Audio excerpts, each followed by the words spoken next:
ఈ మధ్య ఎక్కడ చూసినా ఏబీసీ గమ్మీస్ అనేది బాగా ట్రెండ్ అవుతున్నాయి. వై నాట్ నేను ట్రై చేయకూడదని ఒకసారి ట్రై చేశాను. దీని టేస్ట్ విషయం అయితే నేను లాస్ట్లో చెప్తాను, వీడియో ఎండ్ వరకు చూడండి. దీనికోసం నేను 2 క్యారెట్స్, 1 బీట్రూట్, 1 యాపిల్ తీసుకొని దీన్ని బాగా వాష్ చేసుకొని పీల్ చేసుకుంటున్నాను. తర్వాత ఇలా చిన్న చిన్న పీసెస్గా కట్ చేసుకోవాలి. ఈ కట్ చేసుకున్న వాటన్నిటిని మనం మిక్స్లో వేసి గ్రైండ్ చేసుకోవాలి. గ్రైండ్ చేసుకున్న తర్వాత ఇలా స్ట్రెయిన్ చేసేసుకోవాలి. స్ట్రెయిన్ చేసుకొని ఇందులో కొంచెం లెమన్ యాడ్ చేసుకొని ఇది మనం బాయిల్ చేసుకోవాలి లైట్గా. ఇది లైట్గా బాయిల్ అయిన తర్వాత మనం ఇందులో అగార్ అగార్ అనేది యాడ్ చేయాలి.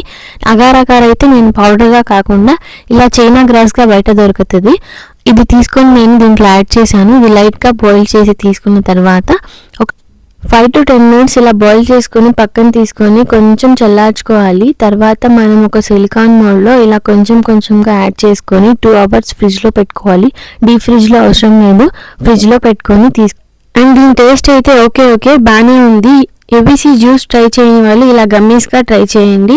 And do subscribe for more videos. Thank you for watching.